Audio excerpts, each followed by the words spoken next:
निपुण हरियाणा मिशन के अंतर्गत प्राथमिक अध्यापकों के 3 दिवसीय प्रशिक्षण कार्यक्रम की खरखौदा में शुरुआत।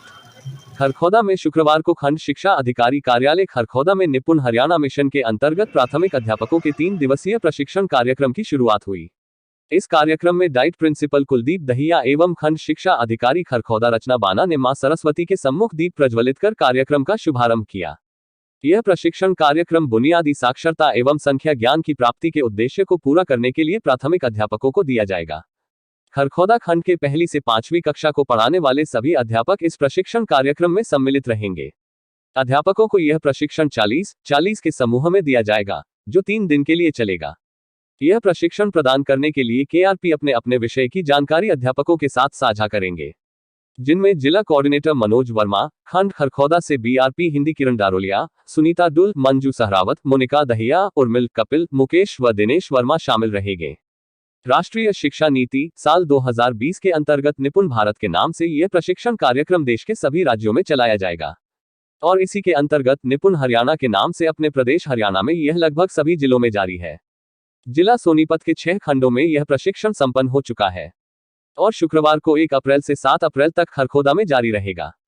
इस कार्यक्रम का उद्देश्य अध्यापकों को शिक्षण की नई तकनीकों की जानकारी देना है, ताकि वह बच्चों को खेल एवं गतिविधियों के माध्यम से और अधिक रुचिकर ढंग से पढ़ा सके और खेल खेल में ही उन्हें आधारभूत साक्षरता एवं संख्या ज्ञान प्रदान कर देश के एक अच्छे नागरिक के रूप में तैयार कर सके। इस प्रशिक्षण कार्यक्रम में अध्यापकों को FLN अर्थात फाउंडेशनल लिटरेसी एंड न्यूमरेसी अथवा आधारभूत साक्षरता एवं संख्या ज्ञान, विद्या प्रवेश, हिंदी, गणित व अंग्रेजी विषय के बारे में विभिन्न गतिविधियों के माध्यम से प्रशिक्षित किया जाएगा। राजकीय कन्या वरिष्ठ माध्यमिक विद्यालय रोहना से प्राचार्य सतीश शर्मा तथा डाइट बिस्वामिल से हिंदी प्राध्यापक राकेश शर्मा कार्यक्रम की मॉनिटरिंग के लिए आए और उन्होंने व्यवस्था एवं प्रशिक्षण कार्यक्रम को अत्यधिक सराहा। कार्यक्रम के सुचारू रूप से संचालन में ऋतु, सचिन, हरिओम, किरण, सतपाल, नवीन, संजीव, सविता, निशा, सुमन, कविता, रीना, सीमा, स्नेहलता, विजय, तेजबीर, निशा, बबीता, संजय, ज्योति, बिंदु, मनीष, भूप और कृष्ण का भरपूर सहयोग रहा।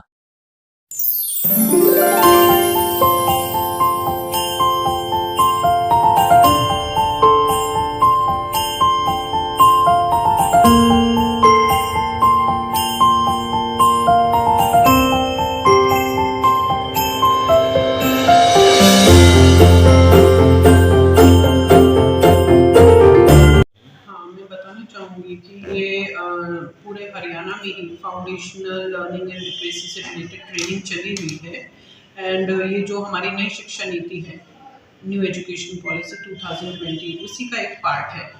तो सोनीपत डिस्ट्रिक्ट्स के बाकी 6 खंडों में तो ये ट्रेनिंग हो चुकी है और आज फर्स्ट से लेके 7th तक इन 4 बैचेस हमारे यहाँ खरखौदा ब्लॉक में ये ट्रेनिंग चलेगी। एक बैच की ट्रेनिंग 3 दिन चलेगी, जिसमें 40 का एक बैच रहेगा। तो हमारे यहाँ 4 बैचेस रहेंगे और 2-2 बैचेस एक साथ चलेंगे।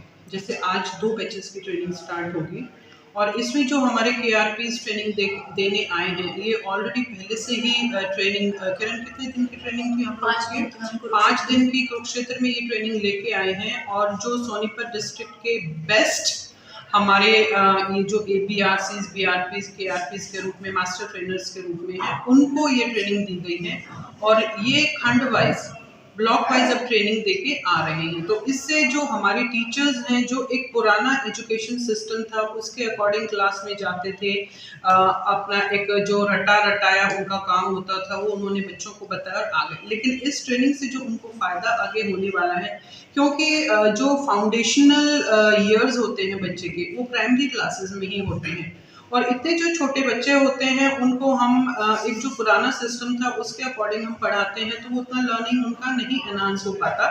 तो ये जो ट्रेनिंग देंगे that is mainly activity based, through rhymes, songs, activities ये बच्चों को पढ़ाएंगे। मीन्स पहले बच्चा समझेगा, फिर उस चीज़ को पढ़ेगा और पढ़ने के बाद फिर उस चीज़ को समझेगा। मेरा ये मानना है कि जब बच्चा छोटा होता है और वो जो सबसे पहले शब्द बोलता है उन्हीं को लिखता है, जो चीज़ वो जो क्रियाकलाप देखता है उन्हीं को वो आगे करता है। तो जब टीचर्स क्लासरूम में इस ट्रेनिंग के बाद जाएंगे और इस सिस्टम से पढ़ाएंगे तो बच्चों के अंदर एक अलग उत्साह, एक अलग एनर्जी होगी और जो देखेंगे कि किस तरह से एक्टिविटीज़ के जरिए उनकी लर्निंग को एनहांस किया जा रहा है, तो वो उस चीज़ को ज़्यादा से ज़्यादा आत्मसात कर पाएंगे। और उनकी लर्निंग इस वे में अच्छी रहेगी।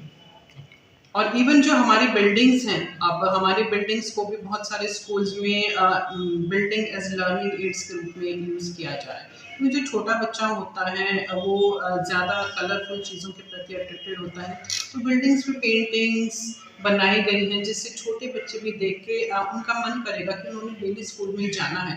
ऐसी बिल्डिंग्स होंगी, ऐसे टीचर्स होंगे, तो डेफिनेटली बच्चा डेली क्लास में आएगा और रोज नया कुछ सीखेगा। सर, ये जो ट्रेनिंग है निपुण हरियाणा मिशन के अंतर्गत, मैं सबसे पहले तो मैं कहूँगी कि निपुण भारत मिशन के अंतर्गत जो हमारी राष्ट्रीय शिक्षा नीति 2020 है, उसके अंतर्गत निपुण भारत नाम का एक मिशन चलाया गया है कि जो पूरे भारत में चल रहा है, और उसी के अंतर्गत निपुण हरियाणा मिशन है फाउंडेशनल लिटरेसी एंड न्यूमरेसी का, यानी बुनियादी साक्षरता एवं संख्या ज्ञान को लेकर के। इसमें जो निपुण भारत का जो मिशन है उसमें 2 विषयों को शामिल किया गया है, हिंदी और गणित को। और हरियाणा में इसमें ये देखते हुए कि हम और भी बेहतर करना चाहते हैं, तो इसमें अंग्रेजी विषय को भी जोड़ लिया गया है। तो हरियाणा में यह 3 विषयों को लेकर के यह प्रशिक्षण कार्यक्रम चल रहा है, हिंदी, गणित और अंग्रेजी को लेकर के। और 2025 तक 3 चरणों में इसको हमने पूरा करने का लक्ष्य निर्धारित किया है हरियाणा में। 2021-22, 22-23 और 23 से 25, इन 3 चरणों में हम ये मान करके चल रहे हैं कि हमारे विद्यालय का एक बच्चा निपुण होगा, यानी वो अपनी कक्षा के अनुरूप दक्षताओं में हासिल कर चुका होगा और आधारभूत साक्षरता और संख्या ज्ञान की वो समझ प्राप्त कर चुका होगा।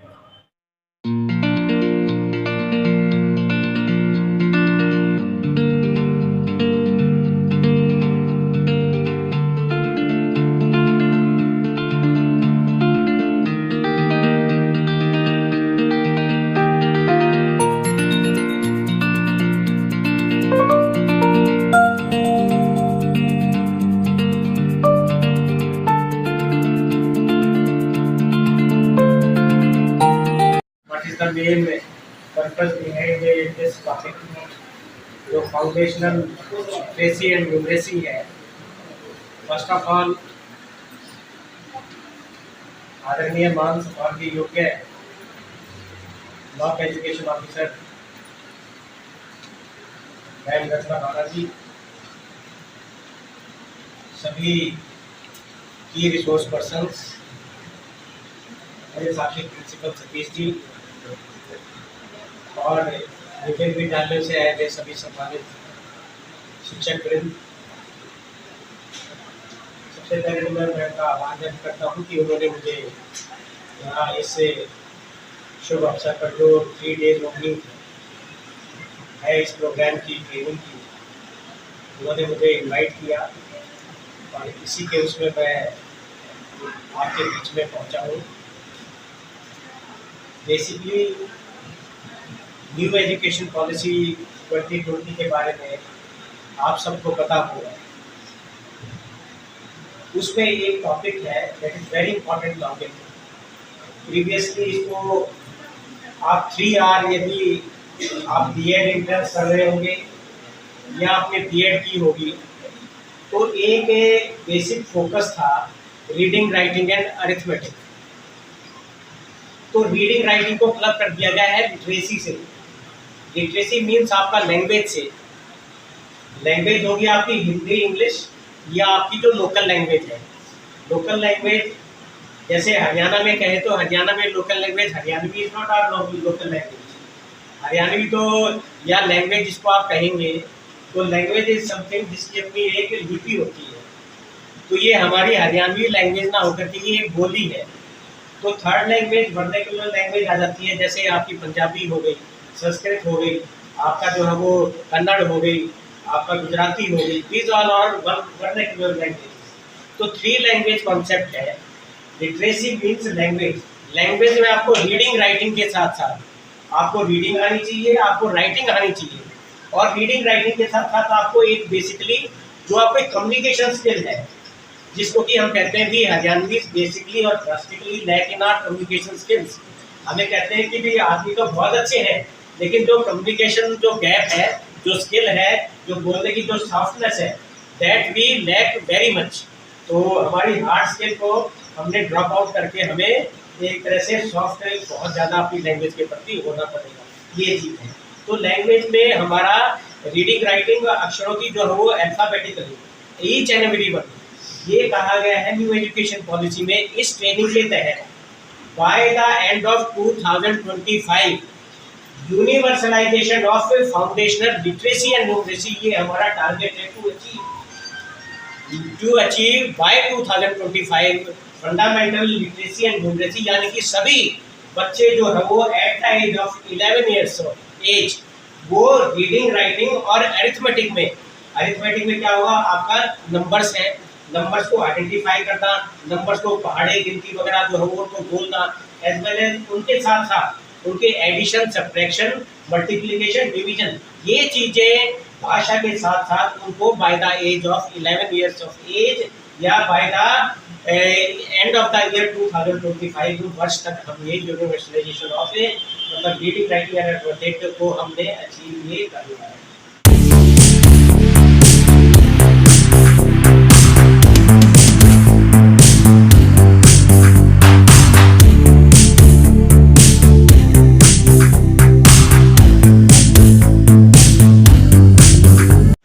अब आपने देखा ये अचीव तो करना है, और क्यों अचीव करना है, why it is required and why it is so important for us।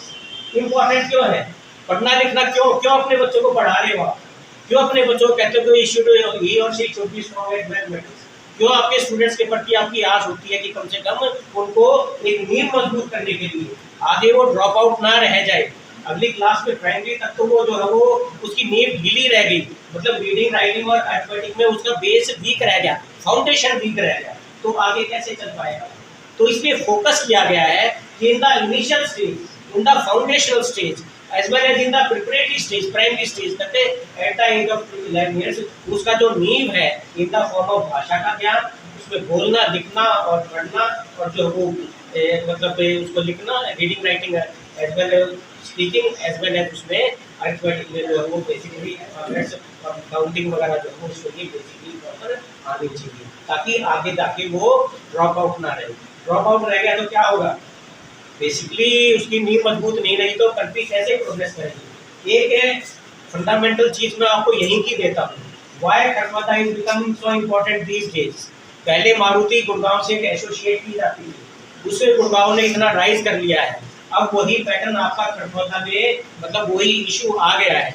तो इसमें यदि बच्चों की नींवें मजबूत ना होगी, बच्चे साउंड नहीं होंगे एकेडमिकली, बच्चों को ये चीज़ें जो उनका लिटरेसी ज्ञान एज वेल एज उनका जो है वो ये अरिथमेटिकल जो है ये सब्जेक्ट वीक रह गया, तो how can they compete with the development taking in this place. यानी कि इंडस्ट्री में भी जाना है उन्होंने, इंडस्ट्री में जाना है तो उनको जो है कम्युनिकेशन स्किल भी उनकी अच्छी होनी चाहिए, उनको भाषा का भी ज्ञान होना चाहिए, और उनको जो है वो टेक्निकल कोर्सेज कब कर पाएंगे, टेक्निकल कोर्सेज जब भी कर पाएंगे जब उनकी ये चीज़ें in the language as well as in the arithmetical side वो उनकी मजबूत होनी चाहिए। तो इसमें क्या फोकस है कि हमने रीडिंग तो कर ली है, लेकिन रीडिंग में भी एक फोकस है कि कितने मिनट में कितने वर्ड्स उसको मतलब पढ़ लेने चाहिए, मतलब 35 वर्ड्स इन 1 मिनट उसको जो है वो ही और she must be able to read.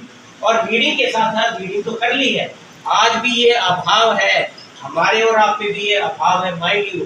Reason क्या है कि हम भी कई चीज़ों को कोई भी लेटर आता है कितने पढ़ते हैं, ये कहते हैं कि मेल आई और नीचे खिसका दी, मेल आई और नीचे खिसका दी, अरे ये तो खिसकाने की जरूरत नहीं थी, नहीं आरटीआई नीचे कर दी, आरटीआई नीचे कर दी, अरे वो पढ़ो तो उसकी नीचे डाटा हमारे पास अवेलेबल है, लेकिन हमने उसको नीचे ट्रांसफर कर दिया। बहुत सारी इश्यूज, बहुत सारी चीज़ें ऐसी हैं कि वो अवेलेबिलिटी हमारी तरफ से हो सकती है, लेकिन हम उसको नीचे ट्रांसफर कर देते हैं। माइंड यू व्हाई ये क्यों हो रहा है, this is only happening because we have not developed a habit of reading.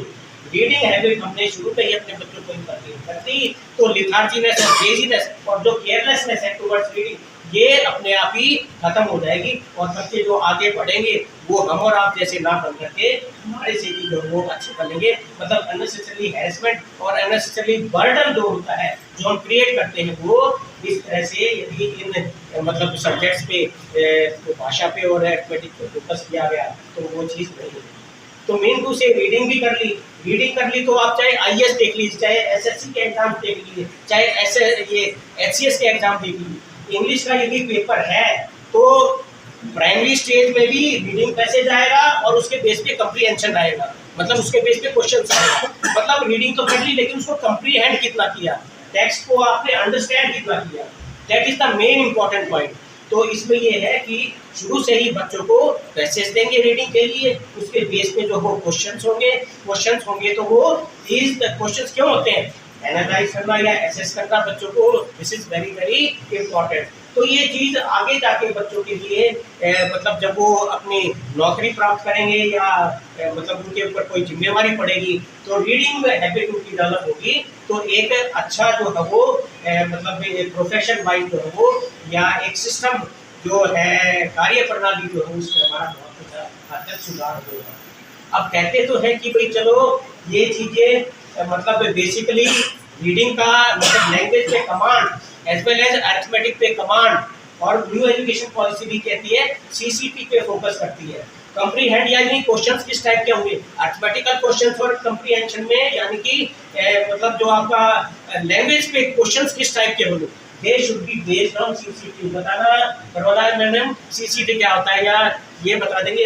Creative and critical thinking, जो क्वेश्चंस होंगे उस पे रीजनिंग, लॉजिक, एप्टीट्यूड, इन पे जो है वो फोकस होगा ताकि बच्चों की creativity, curiosity as well as उसमें क्रिटिकल थिंकिंग जो है बच्चों में डेवलप हो। ये चीज़ भी मतलब इन चीज़ों का भी विकास हमें बच्चों में शुरू से ही करना है। कोई चीज़ आ गई शुरू मतलब आ जाती है ना एकदम से, प्रॉब्लम आ गई तो हम फंबल हो जाते हैं, हम एक बार कंफ्यूज हो जाते हैं। क्यों हो जाते हैं? बिकॉज वो मजबूत नींव हमारी क्रिटिकल थिंकिंग की और क्रिएटिविटी की, उससे लॉजिक अप्रोच की, रीजनिंग की, वो हमारी कहीं ना कहीं हमारे में अंदर कुछ ना कुछ उसकी लैकिंग है। तो ये चीज़ जो हमारे अंदर कमी है, न्यू एजुकेशन पॉलिसी कहती है ये चीज़, इस कमी को दूर हमने फाउंडेशनल स्टेज पे, प्राइमरी स्टेज पे ही बच्चों के लिए दूर कर देना है।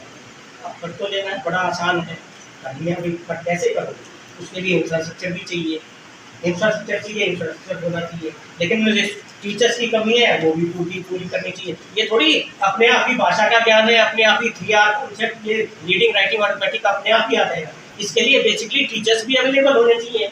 इसके लिए आजकल क्या है, आप पढ़ते हो जैसे ये एग्जीक्यूशन कैसे करेंगे इन सब्जेक्ट्स का, उसमें एक्टिविटी बेस्ड लर्निंग होगी। जो पेडागॉजी है, साइंस ऑफ टीचिंग लर्निंग है, वो इम्प्रूव करना है। कैसे इम्प्रूव करना है? With the help of the smart boards. लेकिन ये तो गवर्नमेंट तो प्रोवाइड करती है आपने तो स्मार्ट क्लासेस, लेकिन आईसीटी का यूजेस आपके पास नहीं है।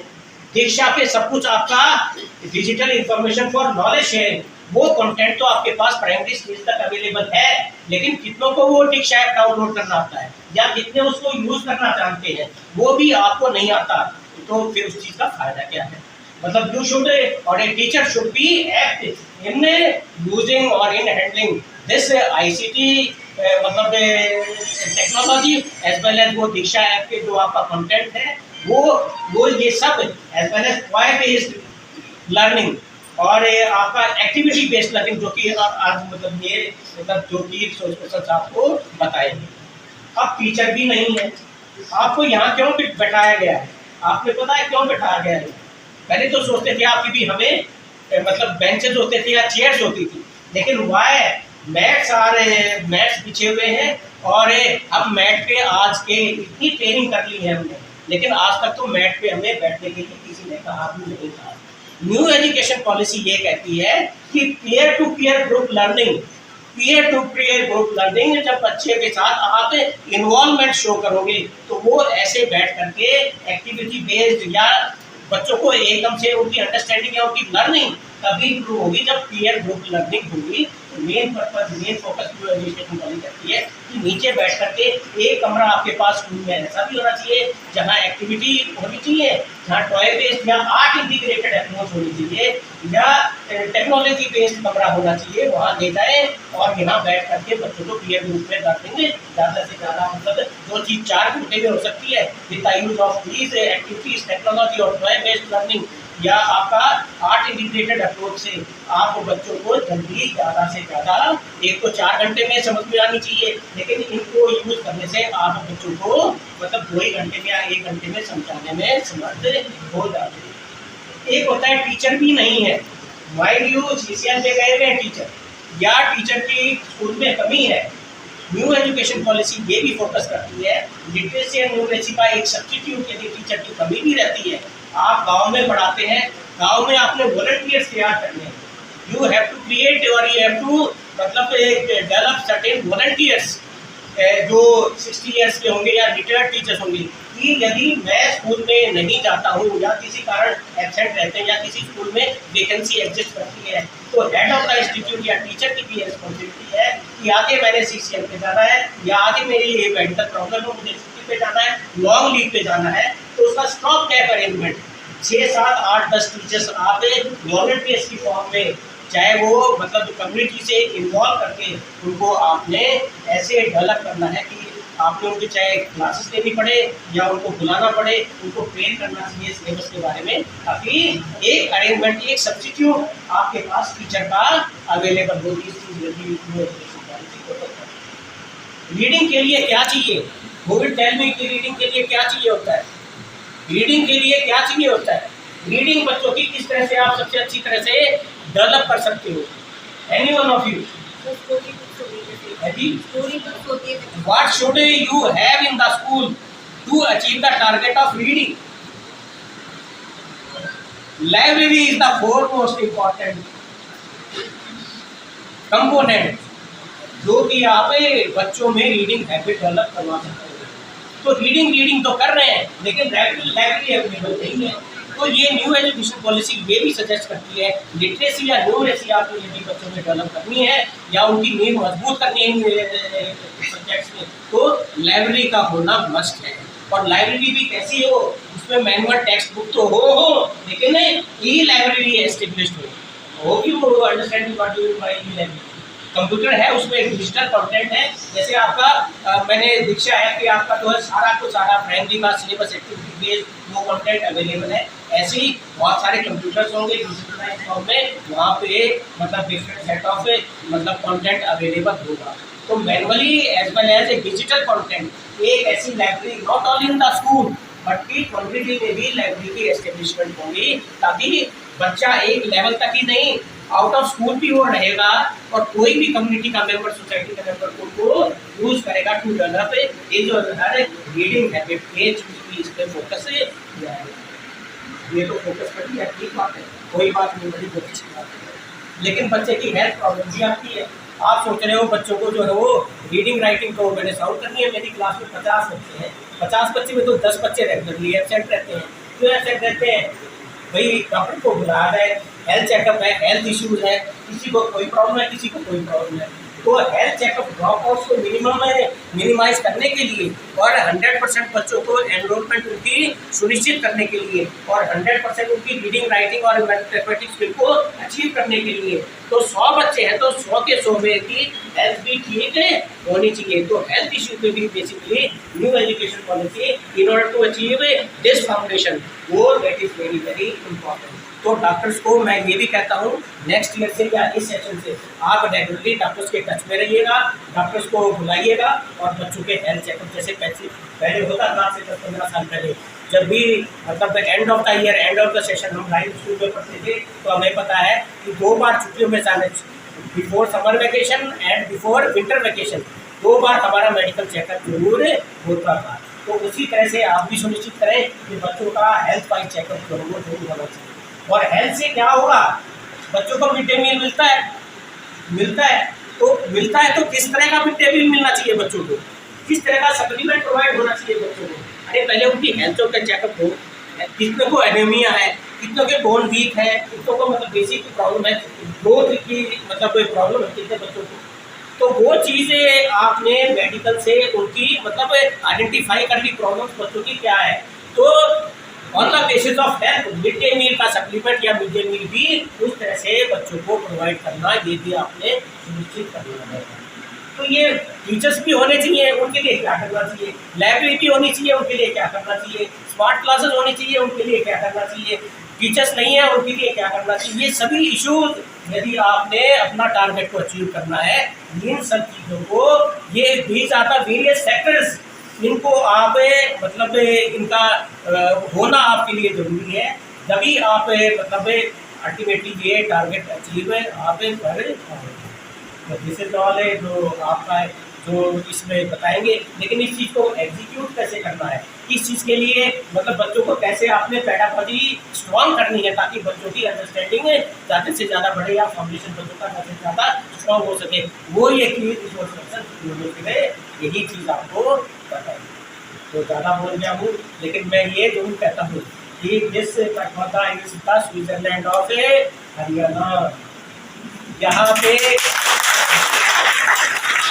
10,000 से ज़्यादा एकड़ जमीन एक्वायर होगी थी IMP एस्टेब्लिश करने के लिए, और आप पीछे don't be beggars in your own case. आपने एग्रो बेस्ड था आपका मामला, अब क्या हो गया, इंडस्ट्रियल बेस्ड हो गया। तो don't be beggars in this your own land. Survival के लिए आपको यहाँ बैगर ना बनना पड़े, ये मेरी तरफ है, एक मेरी मतलब बहुत सोचता हूँ, बहुत गंभीर आदमी हूँ मैं। आप यहीं हुए, यहीं पैदा हुए, और बाहर वाले यहाँ इन्वेस्ट कर रहे हैं, तो यहाँ इन्वेस्ट कर रहे हैं, तो प्लीज़ अपने स्टूडेंट्स को बैगर मत करने देना। ये मेरी हार्दिक रिक्वेस्ट आपसे, कितनी मेहनत करने पड़े उन बच्चों को, या आपके इंडस्ट्रियल लाइसेंस बुलाने पड़े, या आपको कोई भी आसपास का बंदा इस तरह का मतलब गवर्नमेंट का बुलाना पड़े कि यहाँ एक्टिविटीज़ क्या हो रही है, उन बच्चों के अवेयरनेस क्रिएट करनी है आपने टुवर्ड्स दैट मतलब कंपटीशन। खेती करते थे, खेती रही नहीं और पढ़ते भी नहीं, और इस चीज़ में हम रहे नहीं तो हम क्या पढ़ेंगे, हम कम्पीट ही नहीं कर पाएंगे। कम्पीट नहीं कर पाएंगे तो क्या होगा, मतलब तो डोंट बी द लूजर्स। अपनी जगह पे हो, अपनी जगह पे हमने रूल करना है, हमने डोमिनेट करना है। ये मेरी आपसे जो 36 बिरादरी है हमारी, आई वांट की जो भी यहाँ पैदा हुई है, उसको एक एक बच्चा यहाँ पे मतलब साउंड होना चाहिए, उसको मतलब he should be the employer, he should not, he और she should not be employ, he और शी शुड बी मतलब एम्प्लॉयर की तरफ उसको बनाने की दिशा में अपने मूव का बोलना। तो इसके लिए स्ट्रगल बहुत है, इसके लिए मेहनत बहुत है, बार बार किसी ना किसी को बुलाना पड़ेगा, बार बार मतलब बच्चों को मोटिवेट करना पड़ेगा। आपने आपके एफर्ट्स जो इसमें बहुत ज़्यादा जो वो काम करेंगे। माइंड यू, यदि आप ऐसा करते हैं तो शायद आपके बच्चे उतनी सेवा ना कर पाएँ जितनी सेवा आपके जो विद्यार्थी हैं, आपके बच्चे जो विद्यार्थी सेवा कर सकते हैं। ये आपके पास 2 ही बच्चे होंगे, लेकिन विद्यार्थी कितने हैं, प्रोबेबिलिटी ज़्यादा सक्सेसफुल होने की किसकी हो सकती है, 2 बच्चों की, आपके विद्यार्थियों की। तो आपने देखा भी है कि ट्राइफिक कोऑर्डिनेटर प्रोफेशन की जो अचीवमेंट, कि मेरी अचीवमेंट्स आज तक क्या है, कैसी हैं। एक बच्चा 5वीं तक ही है, आपका स्कूल 5वीं तक ही है, चला गया स्कूल छोड़ करके, लेकिन उसके पेरेंट्स वीक हैं, वो अनसमझ है, लेकिन बच्चा बड़ा इंटेलिजेंट है, मेंटली ही इज और शी इज़ वेरी साउंड। तो उसको आप गार्जियन बन के उसको परसू करते रहो, उसको अटैच रखो, जैसे अटैच रहो उससे, जैसे आपका ये अपना ही बच्चा है, उसको साथ साथ चिपके रहो, उसको गाइड करते रहो टिल द एंड ऑफ इस लाइफ, जब तक वो एक साउंड पोजीशन में एस्टेब्लिश ना हो जाए। लेकिन कहने को तो बहुत कुछ है, लेकिन मतलब पत्थर बनो तो थोड़ा सा सेंटिमेंटल भी बनो, पत्थर बनना भी जरूरी है, लेकिन सेंटिमेंटल भी, गंभीर भी होना उतना ही जरूरी है। तो मैं यही कहता हूँ कि आप सब ने जो इस चीज़ का जो निचोड़ है, इसका चीज़ का जो कंक्लूजन है, सारांश है, उसके बारे में आपको पता लग गया होगा कि why it has been so, कि सक्सेसफुल लाइफ में होने के लिए these 2 subjects are very important, literature और अर्थमेटिक का ध्यान होगा तो बच्चे अपने आप जो वो राइज कर जाएंगे। तो उसका ध्यान देते हुए एक बार फिर पुनः मैं का आभार व्यक्त करता हूँ, और आपका तो आभार व्यक्त करता ही हूँ कि आपने मुझे बहुत अच्छी तरह से सुना है, और आप सबकी दीर्घायु की कामना करता हुआ, अच्छे स्वास्थ्य की कामना करता हुआ, सुख समृद्धि, यश, गौरव, वैभव और आत्मसम्मान, बल सबकी मतलब जो भी शब्दावली मेरे पास हो, और बहुत ज़्यादा तुमको बात होगी की कामना करता हुआ अपनी गाड़ी को विराम देता हूँ।